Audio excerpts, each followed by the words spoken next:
ವ್ಯಕ್ತಿಗಳನ್ನು ಬದಲಾವಣೆ ಬಯಸುವಂಥ ವ್ಯಕ್ತಿಗಳಿಗೆ ತೊಂದರೆ ಕೊಡೋದು ಸಹಜ. ಅದು ಯಾರಿಗೇ ಗೊತ್ತಿಲ್ಲ. ಬಸವಣ್ಣಗೂ ಬಿಟ್ಟಿಲ್ಲ, ಅಂಬೇಡ್ಕರ್ಗೂ ಬಿಟ್ಟಿಲ್ಲ, ಸ್ವಾಮಿ ವಿವೇಕಾನಂದರಿಗೂ ಬಿಟ್ಟಿಲ್ಲ, ಯಾರಿಗೇ ಬಿಟ್ಟಿಲ್ಲ. ಆ ಕಾರಣಕ್ಕೋಸ್ಕರವೇ ನಮ್ಮ ಗುರಿ, ನಮ್ಮ ನಿಷ್ಠೆ ಮಾತ್ರ ಅಚಲವಾಗಿರ್ತಕ್ಕಂಥದ್ದು. ಆ ನಿಟ್ಟಲ್ಲಿ ನೀವು ಎಲ್ಲರೂ ಕೂತ್ಕೊಂಡು ಈ ಬಸವ ಸಂಪ್ರದಾಯವಾದ ಶರಣ ಸಮಾಜವನ್ನು ಕಟ್ಟುವಂಥ ಕೆಲಸವನ್ನು ಎಲ್ಲರೂ ಸೇರ್ಕೊಂಡು ಮಾಡೋಣ ಎನ್ನುವಂಥ ಮಾತನ್ನು ಈ ಸಂದರ್ಭದಲ್ಲಿ ತಿಳಿಸ್ತಾ, ಈ ಹಿನ್ನೆಲೆಯಲ್ಲಿ ನಮ್ಮ ವ್ಯಕ್ತಿಗಳನ್ನು ಬದಲಾವಣೆ ಬಯಸುವಂಥ ವ್ಯಕ್ತಿಗಳಿಗೆ ತೊಂದರೆ ಕೊಡೋದು ಸಹಜ. ಅದು ಯಾರಿಗೇ ಗೊತ್ತಿಲ್ಲ. ಬಸವಣ್ಣಗೂ ಬಿಟ್ಟಿಲ್ಲ, ಅಂಬೇಡ್ಕರ್ಗೂ ಬಿಟ್ಟಿಲ್ಲ, ಸ್ವಾಮಿ ವಿವೇಕಾನಂದರಿಗೂ ಬಿಟ್ಟಿಲ್ಲ, ಯಾರಿಗೇ ಬಿಟ್ಟಿಲ್ಲ.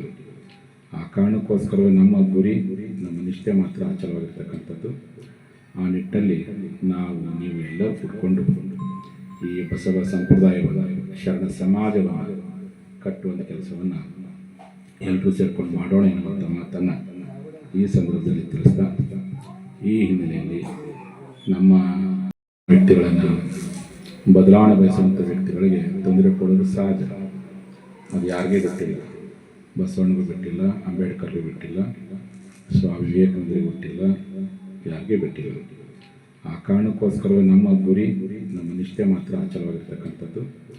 ಆ ನಿಟ್ಟಲ್ಲಿ ನೀವು ಎಲ್ಲರೂ ಕೂತ್ಕೊಂಡು ಈ ಬಸವ ಸಂಪ್ರದಾಯವಾದ ಶರಣ ಸಮಾಜವನ್ನು ಕಟ್ಟುವಂಥ ಕೆಲಸವನ್ನು ಎಲ್ಲರೂ ಸೇರ್ಕೊಂಡು ಮಾಡೋಣ ಎನ್ನುವಂಥ ಮಾತನ್ನು ಈ ಸಂದರ್ಭದಲ್ಲಿ ತಿಳಿಸ್ತಾ, ಈ ಹಿನ್ನೆಲೆಯಲ್ಲಿ ನಮ್ಮ